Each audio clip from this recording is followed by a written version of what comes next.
Hopefully at scale, this idea of 21st century assessment, we're going to have another metric that matters. So right now, the only thing that's clearly visible is this SOL score.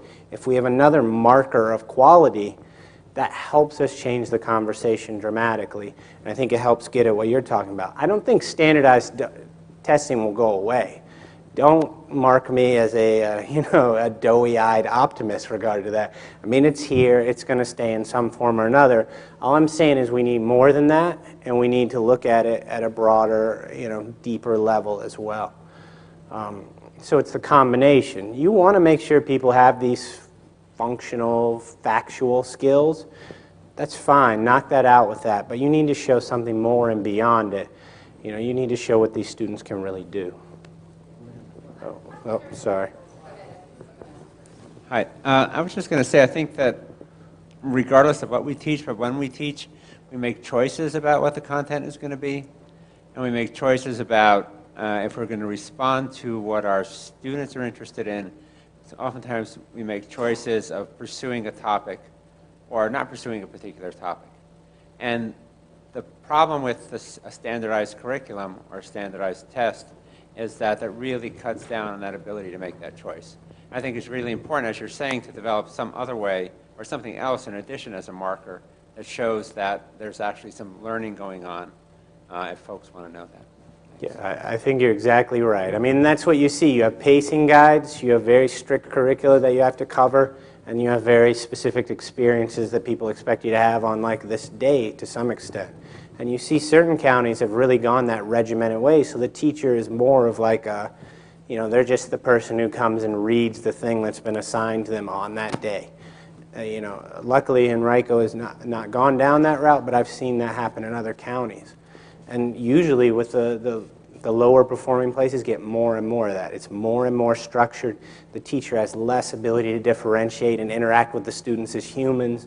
There's no relationship built there. It's really kind of a sad thing. Yeah, man. I'm wondering whether colleges too, though, don't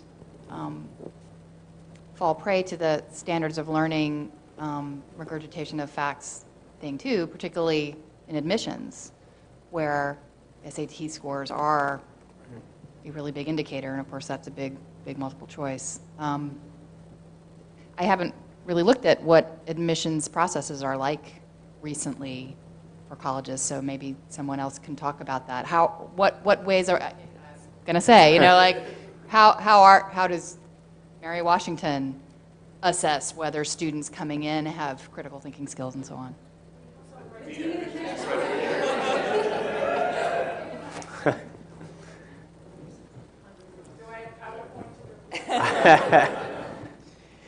This whole topic just raises so many questions for me as I think about this. We've done a shift in a couple of different things, and I see, because we haven't really talked about grades at all, we've only talked about tests.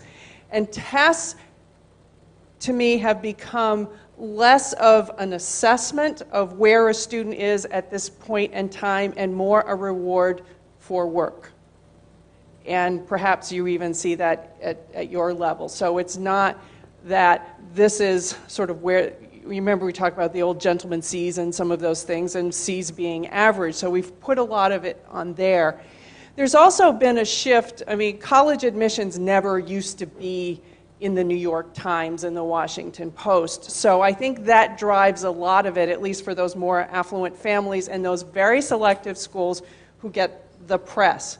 So those standardized tests that we use in admissions have become less of a predictor with all the other factors and more as a way to sort students. And if you look at those highly selective schools with an average SAT in those very high ranges, you know they are denying students who are perfectly capable of being successful at that institution. So now these test scores have become a way to sort and not to predict for success. The other thing, we've talked a lot about learning in your classrooms. And I think we've become so focused on the admission process that we sort of forget that there's something after that. And I've done parent presentations, and I talk about admission criteria and why we have them, that we want them to be successful, because I say, you know, really, the goal of this is not to get them into college, the goal is to get them out. And I actually see some people say, oh yeah. And it's like, okay. You know, you shouldn't be asking me, and I used to see this on some of our professional lists, you shouldn't be asking me, what do colleges think if we change our math program to thus and such? You should not ask the admissions officers that. You should be asking the math department that. Because we just sort of live with the criteria. You know what's going to be successful in your classroom. And I'm wondering, besides the workload that it might present, I'm thinking, what would the faculty on our campus say if I said, okay, we're not going to use the standardized tests to select students. We're going to get rid of that as criteria. So what would the reaction be? I'm not thinking about it at this point. It's going to affect us in the rankings because they use those test scores. And it's a lot about the students that we're not taking. I mean, your reputation is built on those students that you leave out. So there's a lot of questions, and this has raised probably as many questions as it has answered, but I think it's certainly some good things to think about. So I don't know if that answers your question, and I'm not sure that I can in this amount of time. But it's a pretty complex issue, and I think a lot of it has to do with the focus on the getting in and not sort of what happens after that part of it. I think you bring up awesome points and how cyclical and interwoven this is. You know, everything's based on all these different scores, and it's all interrelated. And I mean, even grades a lot of times now are just mini SOL tests.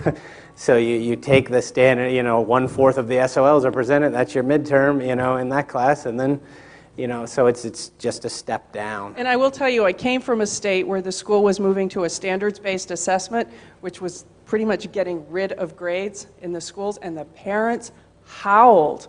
I mean, the parents were the ones, they hated the idea. And a lot of it was, well, how do we choose for this award? And how do we choose for that award? So. Yeah. To make the point, too, that completion rates in college are so bad. I don't know about it very well, but generally across the nation, and that may be why, is that general emphasis on getting in and not on getting out. She said something very interesting.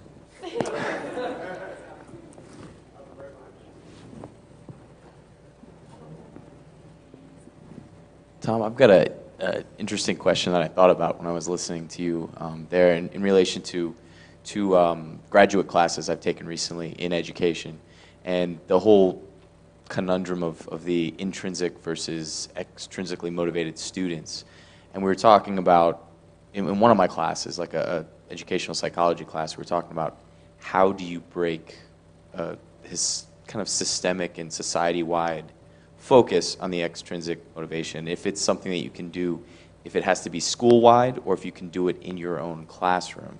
So we were looking at the high school level, like, you know, you get a student that comes to you 10th or 11th grade, how do you change something they've been learning for many years?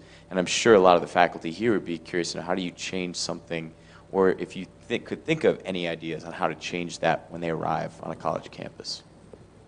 Well, is it too late at that point? And I know that's what I fight with. I don't think it's too late because, you know, if you even look at like some of the stuff that happened with Martha and Jim's class, DS 106 stuff, it's about finding stuff that people are passionate about and enabling them to kind of go after it. And you can shape that and guide it in ways that are more specific to your content. So I don't think, like, the interest in things like never dies completely, but their expectation from education, I think, definitely gets deadened over time. I mean, I see lots of cool things happening. Like, you know, we had a biology teacher who did a public service announcement, or had her students do a public service announcement that was an STD rap, and they integrated, you know, all this, you know, language around, you know, the spread of disease and virology or whatever, you know, and they did it in a really creative and interesting way. So she's tapping their interests, but channeling it down the content path that she needed to. So, I mean, it is about the teacher figuring out ways to do that. I don't know if y'all are familiar with Dan Meyer. He's a math teacher, or was out in California, but he has a whole series called What Can You Do With This, where he does, he plays small snippets of media or a series of pictures, and that's used to create a mathematical understanding, but the students are the ones formulating the question and having to figure out, why do I need 3 points to form a parabola or whatever. And he does it with a basketball shot. And the question is simply, does it go in? And when he shows you one ball, you can't tell. When he shows you two, you can't tell either. But like, it drives him down this quest to figure it out. But we understand, to some extent, what people like to do. We understand stories and narrative, and when we see what impact media has, I think what has to be rethought is this idea that a lot of teachers say, because I say this, it should be important to you. And because it's on the test, it will then be important to you. And I just don't think that's the case. I'm certainly speaking for myself. I don't really care. I never was that pleasant a student to have, because I wasn't really interested. After about 7th grade, straight A's until then, and then I had, just a rough turn, some bad experiences, and, nothing else much mattered to me in terms of my education, straight through graduate school. Hated that.